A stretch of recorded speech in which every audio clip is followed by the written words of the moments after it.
rotacional. En una silla giratoria, lo ponemos a la delegada. ¿Ok? Bien. Le damos un alimento y vamos a medir su vaciamiento gástrico. Lo sentamos, como es mi amiga, ya 10 vueltas por minuto. Le medimos, terminó su vaciamiento gástrico, descansa un momentito, le volvemos a dar su alimento y lo vamos a ver en reposo. ¿Ok? Entonces, medimos su vaciamiento gástrico en reposo, medimos su vaciamiento gástrico rotatorio, vamos a observar al final que la computadora nos arroja esos resultados. ¿Qué interpretamos? Que cuando hay estimulación de la parte laberíntica, el vaciamiento gástrico es más lento. Que cuando el paciente o la persona está sin estimulación del laberinto auditivo. ¿Cómo podemos expresar esto cuando es muy agudo? Cuando viajamos en el avión, por ejemplo, o en un automóvil, cuando uno por primera vez no vomita la mayoría. ¿Por qué? Porque por la aceleración lineal. Por eso en los aviones, ¿no?, la comida es opulenta, es voluminosa, ¿no? Pequeñita, uno dice, para esto he pagado $500, ¿no? ¿Por qué? Porque ya se sabe de que como uno está en aceleración lineal, el vaciamiento gástrico va a ser muy lento y muchos pacientes al tener el vaciamiento gástrico muy lento pueden vomitar. Y el perjudicado es el pasajero de adelante. ¿Okay? Entonces, es por ello, es la justificación del vaciamiento gástrico. Siguiente. El pH de los alimentos. ¿Okay? Acá yo sé que todos van a protestar cuando digo que el ceviche es un alimento primitivo y no fisiológico. Es ácido, es crudo, es salado. ¿Qué más? Es dañino. Pero lamentablemente es nuestra costumbre. Es así, los humanos buscamos a veces lo que nos hace daño. ¿Ok? ¿No? Si no, no habría entre las guerras, ¿no?, para que mueran tanta gente. Bien. Igual manera, comemos lo que nos hace daño. Bien. Todos los alimentos ácidos se retrasan grandemente el vaciamiento gástrico y todos los alimentos alcalinos facilitan el vaciamiento. Por eso a las personas de edad, cuando ustedes le dan un ceviche, a veces vomita el pobre abuelito, ¿no? Y el abuelito dice que me han dado el castigo, no quieren que venga nunca más. ¿Por qué? Porque en ellos el vaciamiento gástrico está más enlentecido por la edad, más el ácido y lo salado que le están dando lo va a hacer vomitar. Por ello, cuando comemos un ceviche, todos tenemos esa sensación de plenitud por horas, ¿no? Lo vamos en el caserito Don Carlos, ¿no? No sé cómo se llamará acá. Bien, un ceviche de esos. Y uno dice, desde las 10 de la mañana hasta las 8 de la tarde escucho clase y ya no necesito comer. Pero hasta ahí. La acidez, lo salado y lo crudo retardan el vaciamiento gástrico y uno tiene esa falsa sensación de plenitud. Bien, siguiente. Acá está la botilina y la eritromicina, esto también se ha colado. Siguiente. Ahora, cuando nosotros ingerimos los alimentos hemos dicho de que se producen una gran cantidad de sustancias, de hormonas, etc. Pero hay otro grupo de sustancias que se producen a la cabeza, la grelina, que tiene que ver mucho con la regulación de la ingesta de los alimentos. ¿Okay? Cuando ingerimos la grelina y alcanza sus niveles adecuados, esto va a retardar el proceso de la acomodación, va a hacer que la acomodación sea más plana y va a aumentar el vaciamiento gástrico. Por tanto, cuando ingerimos el alimento también tiene que ver mucho la saciedad y el sistema nervioso central. Y ojo, cuando hemos ingerido el alimento hay una actividad motora y también va a haber una respuesta secretora. ¿Por qué? Porque la grelina, al aumentar el vaciamiento gástrico, va a disminuir la secreción de insulina. ¿Bien? Siguiente. Acá estaba lo que les decía esto del eritromicina. Parece que hay algún virus. Ahora hay un virus ahí para desordenar el orden de las presentaciones. ¿Okay? Pásele antivirus. Bueno, ya nos ha pasado ya en un congreso, lo metimos un virus, la primera aparecía al último, al tercero, y unos quedaban mal en las conferencias. Acá se también movilizamos. Esto es lo que les decía. Noten, la eritromicina, cuando comenzamos a aumentar a dosis, vemos cómo en el antro aparecen las contracciones migratorias. Cuando está de 0,2 hasta 0,75 miligramos por kilo de peso, noten cómo en el antro hay una correlación entre la contracción antral y los complejos motores migratorios. Le doy a dosis más altas Habrá contracción, pero ya no hay esa sincronización con la actividad migratoria. Cae la motilidad. Pero en este rango, que es de 250 miligramos en promedio para una persona de 50 a 70 kilos, es la dosis ideal. Siguiente. Ahí está. Hay otros medicamentos que pueden acelerar o pueden retardar el vaciamiento gástrico. Noten ustedes, ¿no? Todos los analgésicos van a retrasar el vaciamiento gástrico. El alcohol, el tabaco retardan el vaciamiento gástrico. Es por eso de que cuando llega a un nivel de consumo tiene que vomitar para poder seguir conteniendo mayor cantidad. ¿Sí? Eso es, lo tienen que conocer. Siguiente. El sexo. Varones y mujeres tenemos capacidades y debilidades que nos diferencian, ¿ok? En todo. Bien. Uno de ellos también en el vaciamiento gástrico. En el vaciamiento gástrico, noten ustedes, vamos a comparar el vaciamiento gástrico de nosotros los varones, que somos el sexo más bello y débil de la naturaleza, ¿no? Si alguna mujer protesta, ¿no? Sería raro, ¿no? Somos débiles, los varones. Sexo fuerte, una mujer. Algunos varones que se ser fuerte, duden de eso. Bien. ¿Qué pasa con la mujer en las 3 edades de la vida? Como dice Arjona, a los 40, pasados los 40 y después de los 40. ¿Sí? Comenzamos. Comparamos con la del varón. Vean ustedes. La mujer premenopáusica, su vaciamiento gástrico con el mismo alimento. En relación con el varón, ¿quién tiene mejor vaciamiento gástrico? ¿El varón o la mujer premenopáusica? Los varones tenemos un vaciamiento gástrico más rápido, es más lento en la premenopausia. Pasan los años, superan los 40, llega posmenopausia.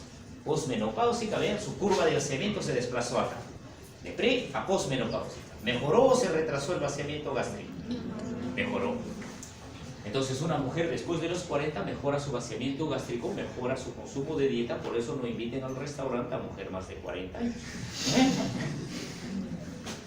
Pero este vaciamiento gástrico que ha mejorado con los años, y esto es una arenga a las mujeres, no se preocupe, con el paso de los años en ustedes no todo envejece, algo mejora el vaciamiento. Es el consuelo de los años. Bien. Pero a esta mujer posmenopáusica le damos hormonoterapia por cualquier circunstancia, noten su curva de vaciamiento gástrico se desplazó hacia arriba. ¿Mejoró su vaciamiento gástrico? No, más bien se enlenteció. ¿Sí? Por tanto, el sexo es un factor clave. ¿Por qué? Por los niveles de hormonas. Entonces, nuestras fibras musculares son sensibles a un nivel, a un umbral de las hormonas. Los varones también tenemos estrógenos y progesterona, pero no actúan. Nuestras células son insensibles por debajo de ese umbral. Pero en el caso de las mujeres, cuando superan ese umbral fácilmente, se altera su motilidad. Todas las mujeres lo han experimentado y lo experimentan durante el ciclo menstrual. Durante el ciclo menstrual hay momentos que dicen, estoy con náuseas, con vómito. ¿Por qué? Porque los niveles de hormona están altos. Pasa ese periodo, mejora el vaciamiento gástrico. ¿Ok? Bien. En la gestación, ¿qué ocurre en la gestación? En la gestación el vaciamiento gástrico es mucho más lento. Cuando usan anticonceptivos orales las mujeres, hay una primera fase en que tienen náuseas, se llenan rápidamente, se estreñen, balonamiento, porque se retrasa el vaciamiento gástrico, el tránsito intestinal. Y ya después viene una fase adaptativa. Alguien dirá, no, el doctor es machista. No. A los varones también, cuando tenemos alguna enfermedad y en algunas patologías, hay que darle hormonas femeninas altas, variedades de cáncer de próstata. Y muchos de estos pacientes que reciben hormonas a altas dosis también experimentan vaciamiento gástrico retardado. Entonces, es nada más que cuestión de umbral. Las mujeres tienen el umbral más bajo para retrasarse. En cambio, los varones tenemos un umbral más alto porque tienen que haber hormonas muy altas para que puedan retrasar nuestro vaciamiento gástrico. ¿Ok? Bien, siguiente. El vaciamiento gástrico también puede medirse con el paracetamol. Esto es el famoso test del paracetamol. Vean ustedes, en un individuo normal, esta es su curva de vaciamiento, y cuando el vaciamiento gástrico está lento, tengan ustedes como el paracetamol no se absorbe muy bien porque el vaciamiento gástrico está retardado. ¿Bien? Siguiente, es un test muy fácil. El vaciamiento gástrico puede regularlo el duodeno. Noten que el duodeno tiene receptores osmóticos, ácidos lipídicos y triptófano. Estos van a hacer de que el estómago retarde su vaciamiento gástrico. Por ejemplo, llega mucho ácido, estos receptores de ácido por circuitos nerviosos, le dicen al estómago, retrase ese vaciamiento gástrico hasta que neutralice el ácido. Neutralizó el ácido, nuevamente el estómago sigue evacuando mayor cantidad. Entonces, de esta manera, como por la acidez, por la osmolaridad del alimento, por la carga de lípidos o por la carga de triptófano, se va regulando el vaciamiento gástrico entre el estómago y el duodeno. ¿Siguiente?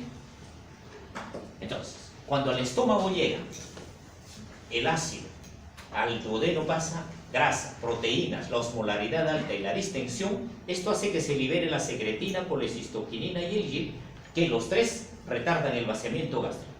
Pero por vía refleja también van a retardar el vaciamiento gástrico. Entonces hay doble vía para regular el vaciamiento gástrico desde el estómago hacia el duodeno. Siguiente. Alguien no ingirió alimentos como es lo normal. Le ponemos una sonda directamente a nivel de el intestino distal. Entonces, pero le vamos a infundir glucosa. Le infundimos glucosa, llega directamente a esa parte. Y vamos a medir nosotros el tránsito intestinal. Y vamos a notar que el tránsito intestinal está retardado. ¿Por qué? Porque cuando llega a nivel de glucosa directamente al ilio, se produce un freno. Eso se llama freno ileal. Entonces, esa glucosa que llega al ilio hace que el retardo del estómago se acentúe. Entonces, el estómago comienza a evacuar mucho más lento, más lento, más lento. Entonces, este es un hecho muy importante. Pero adicionalmente, vean, si vamos a distender el recto, introducimos una sonda, distendemos con el aire, también va a retardar el vaciamiento gástrico. Esto es lo que confunde muchos pacientes estreñidos, que cuando están en esa situación creen pues, de que van a reventar. Dicen, no, voy a reventar porque estoy estreñido, se angustian, etc. Es un reflejo que tiene el organismo para alertarnos de que por qué se está retardando esa función. ¿Ok? Siguiente. El estado emocional. Somos seres humanos, tenemos una serie de experiencias, etcétera, etcétera. Noten, si unas personas tienen dolor, tienen tristeza, están deprimidos y tienen miedo, se retarda el vaciamiento gástrico. ¿Okay? Bien, entonces, después de un examen de fisiología digestiva, entran en una depresión profunda, ¿no? Y el tránsito intestinal se hace más lento. ¿Ok? Entonces, se retrasa. Por eso el paciente que tiene dolor, ¿qué dice? Cuando se retarda el vaciamiento gástrico o el tránsito intestinal, también se retrasa el apetito. Por eso el que tiene dolor no tiene apetito.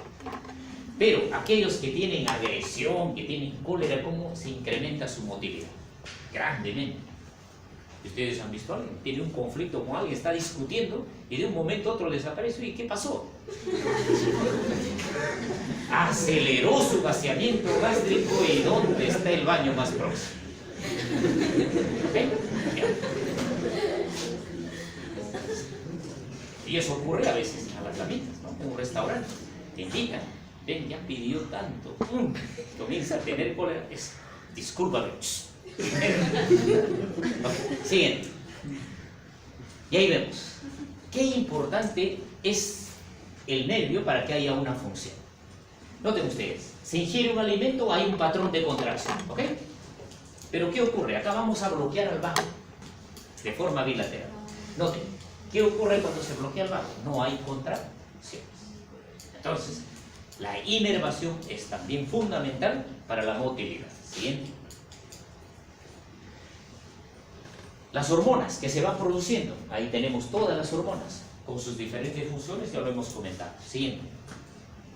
El tamaño de las partículas, los menores de 1 milímetro pasan con líquido rápidamente, 2.4 en la fase tardía, de 5 a 7 milímetros se retarda hasta que aparezca la fase 3. Si tiene más de 7 milímetros una partícula, es un poco difícil que pase el pico. Por eso cuando un niño se ha tragado, por ejemplo, una moneda, puede estar varios días en el estómago, ¿no? Y no se dan cuenta. Recién al segundo o tercer día, el niño, si se ha comido varias monedas, hace movimiento y uno escucha el movimiento. Y la mamá recién se da cuenta, ¿qué pasó? ¿Dónde está la moneda? Las tengo acá, mamá, bien guardadas. ¿Bien? ¿Okay? Sí, es así. Pero si la partícula es menor, como por ejemplo ocurre ahora con las pilas de las computadoras o de los relojes, esos sí son sumamente peligrosos. ¿Por qué? Porque como es un álcali y reacciona con un ácido, puede perforar el estómago apenas llega a esos. De ahí de que cuando nosotros sabemos de que inmediatamente este niño se ha tragado una pila, a sala de operaciones, a meter el endoscopio y a sacar rápidamente esa pila al camino. ¿Okay? Es muy perjudicial porque quema. Si sale a temperaturas muy altas puede perforar estómago, intestino y comprometer órganos muy vitales. Siguiente. Resumen, en el esófago, segundos dura el tránsito, en el estómago de 1 a 3 horas, en el intestino delgado de 3 a 5 horas y en el colon de 1 a 3 días. ¿Dónde es el tránsito más lento? En el colon. Siguiente. Llegamos ya al intestino. Noten, los marcapasos están desde el duodeno hasta la parte terminal del intestino. Y el colon también tiene sus propios marcapasos. En el lado derecho es menor y en el lado izquierdo es mucho mayor. ¿Por qué? Si a alguien le han quitado el estómago, uy, ¿qué pasó? ¿Sacaron el marcapaso gástrico? ¿Ya no va a haber patrón de motilidad? No. Los que quedan, en este caso un individuo gastrectomizado, el duodeno ahora se va a comportar como un marcapaso de la motilidad del tracto intestinal en un individuo gastrectomizado. ¿Okay? Por eso esos individuos pueden seguir comiendo y se adaptan fácilmente. Por ello el cirujano le reconstruye un remedo de estómago para más o menos hacer los circuitos. En el colon lo mismo. Le quitan un colon derecho, el colon izquierdo tiene su patrón de contracción. Le quitan el colon izquierdo, el colon derecho tiene su propio patrón de contracción. Siguiente. Cuando ingerimos alimentos sea en el intestino delgado, después de haber ingerido, la propulsión y las contracciones segmentarias van a favorecer de que el alimento vaya avanzando. ¿Para qué? Para que haya la mezcla con las enzimas y también haya la absorción. Después de que entramos a la fase de ayuno, ahí el complejo motor migratorio interdigestivo es clave. ¿Por qué? Porque noten ustedes, limpia todo el tubo digestivo de las sustancias no absorbidas y regula nuestra flora intestinal. Y eso del lavado de colon, etcétera, es simplemente marketing. ¿Ok? Siguiente. Acá tenemos las características de estos movimientos de contracción. Ahí tienen descritos. Noten cómo aparecen y van progresivamente produciendo el tránsito del contenido. Siguiente, sus descripciones solo tienen que saber. Siguiente. Si medimos en el momento que aparece la fase 3 en el estómago, noten cómo avanza hasta la válvula ileocecal. Comenzó a la 1 de la tarde y a las 14:20 ya llegó a la válvula ileocecal y nuevamente se repite el complejo motor migrador. Siguiente. Y acá nuevamente vemos como si comience la fase 3, la fase 2, la fase 1 está aumentando y a medida después todo esto se va modificando. Lo que estaba arriba va llegando al medio, al abajo, y lo que estaba abajo va subiendo hacia la parte alta. ¿Por qué? Porque todo esto se constituye en un ciclo. Termina y nuevamente comienza tanto en la parte alta, intermedia y distal. Siguiente.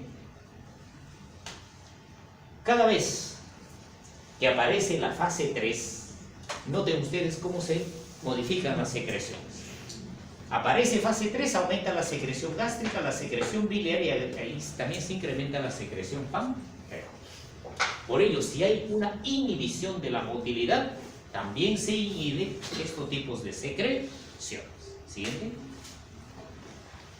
Y ahí ven al intestino, controlando con esto que ya hemos conversado, el sistema neuroentero.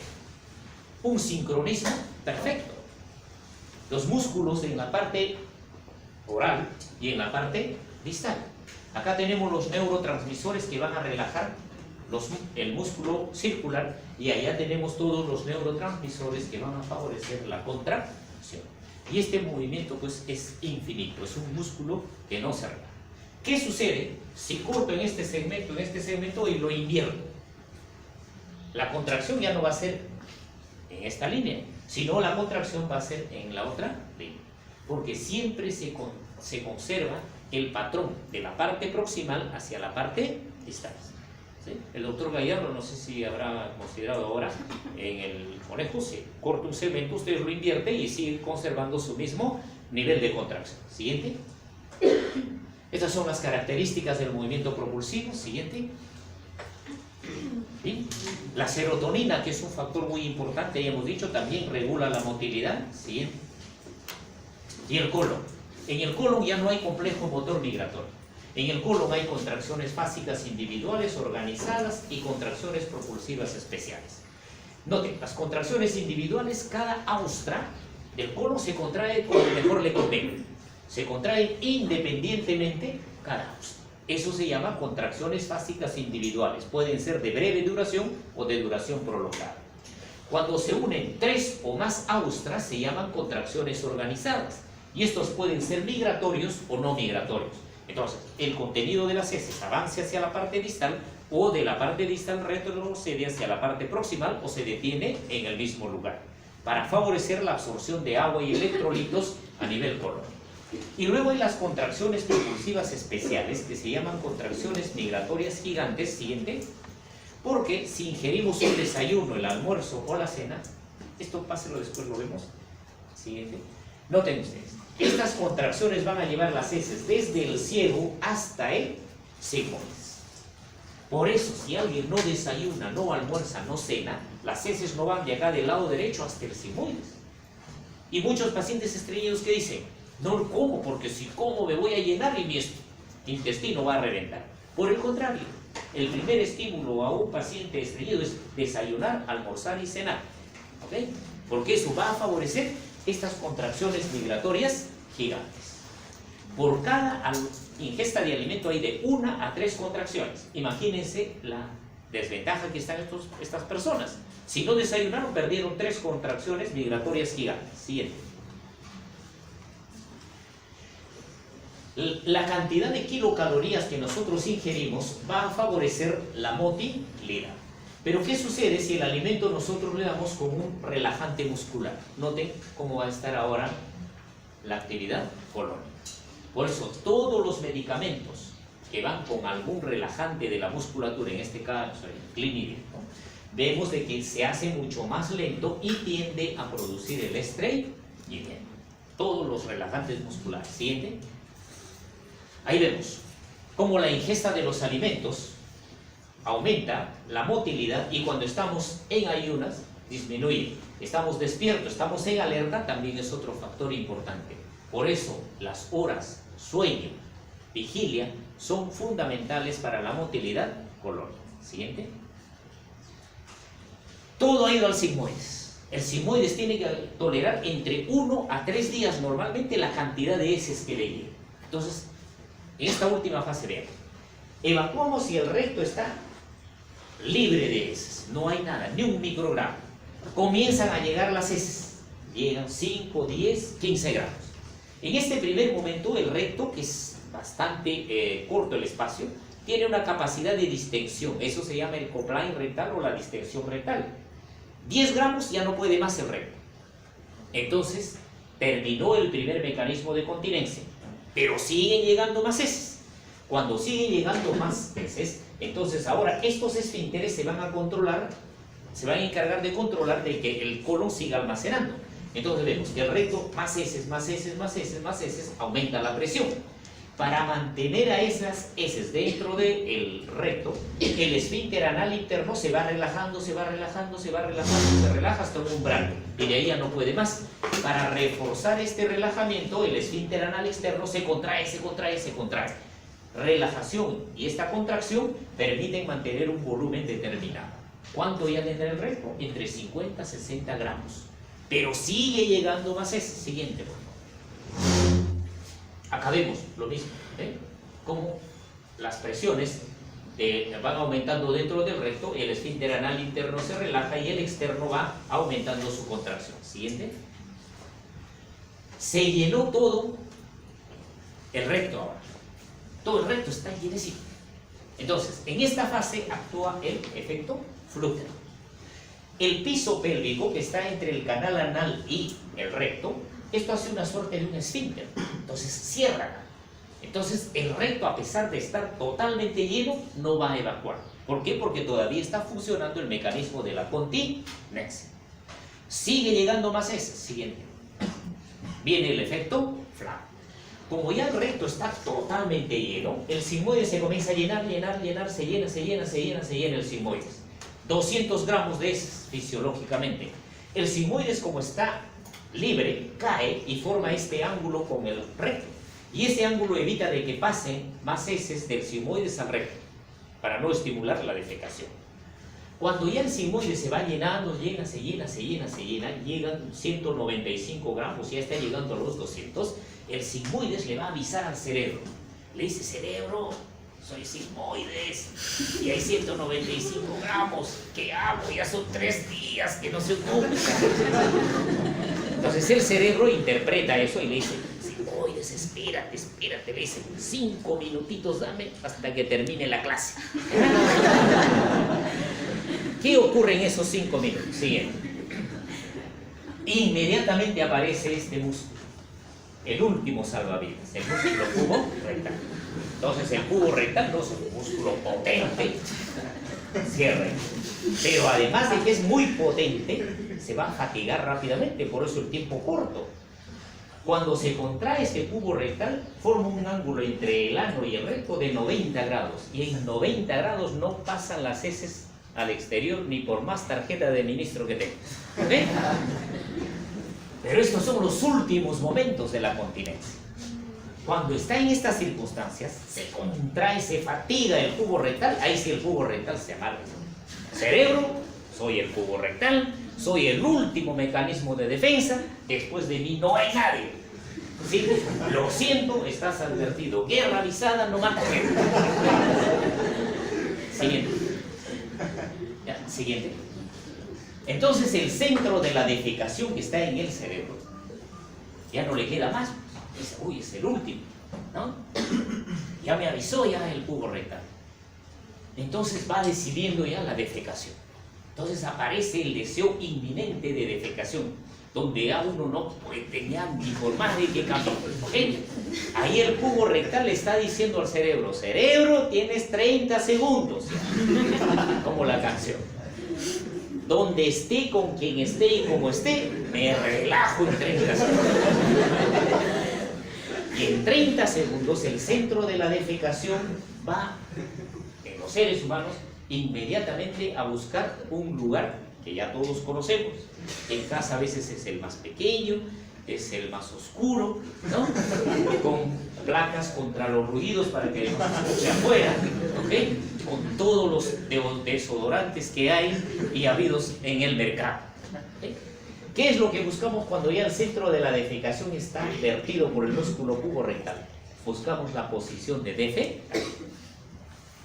Todo hecho fisiológico tiene una posición exclusiva. Para la defecación, una sola posición, lamentablemente. Para otras actividades, ya saben, hace un Kama Sutra hasta 5 metros. ¿Okay? Pero para defecar, solo cuclillas.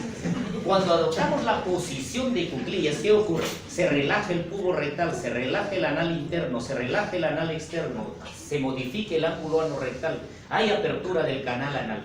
Todo esto facilita que cuando se contraiga el sigmoides, esa contracción facilite su evacuación. Y esta evacuación se va a ver reforzada porque el centro de la defecación cerró la glotis, músculos se contraen del abdomen, se contrae el diafragma, aumenta la presión, aumenta sobre todo el colon. Y al final el colon se queda vacío, se queda sin 1 gramo de heces. ¿Ok? Cuando las heces están pasando por acá, por el canal anal, el ano tiene las terminaciones nerviosas muy sensibles, discriminatorias. Por eso es de que cuando por el ano uno expulsa el flato, los gases, como vamos a ver más adelante, esas terminaciones nerviosas hacen que solo pase el gas y no pase las heces. Gracias a esas terminaciones. Pero cuando va a pasar las heces, esas heces son detectadas por estas terminaciones nerviosas y esos inmediatamente hacen de que nuevamente se contraiga el sigmoides para que no quede nada de la defecación. En la defecación el colon quede totalmente limpio. Limpio el colon, pasó la región anal, todas las heces de acá para adelante, ya no es problema de fisiología sino de sedar. ¿Okay? Sí. ¿Qué factores van a estimular la motilidad? Consumo de grasas, vigilia, la actividad física, las sales biliares, la fibra dietética. 30 gramos de fibra dietética diaria. Eso es lo fisiológico. ¿Okay? Aquellos que se duermen en las clases van a ser estreñidos. ¿Okay? 5 años, 7 años van a ser tener hemorroides. ¿Sí? Por eso los ven salir del salón de clase. Están dormidos, le molesta la hemorroides, salen un rato para que descansen. Hay que comprenderlos, así es la vida. Bien. La actividad física es clave. Hoy en día ven ustedes, la nueva generación, ¿qué es? Yo le he llamado la generación de los pulgarcitos. ¿Ven? todos pulgar 7. Campeones en fútbol, ahí en fútbol meten 100 goles, ¿ok? Hacen maravillas con los pulgar 7, pero actividad física no. A un niño de 7, 8 años lo ponen a la cancha una pelota, hace el gol, ¿qué es eso? Dicen. Ve un árbol con malla, se asusta. ¿Eh? Entonces, ¿por qué ya no hacen actividad física? Nosotros que trabajamos de la casa a la cochera, de la cochera a la otra cochera del trabajo, la cochera del trabajo al consultorio, y al día siguiente lo mismo. No hacemos actividad física. Por eso se tiende a estreñir la gente. Entonces, es importante que hagamos actividad física y veamos un horario más adecuado. Al menos yo tengo el placer que de niño hacíamos actividad física por toda la vida.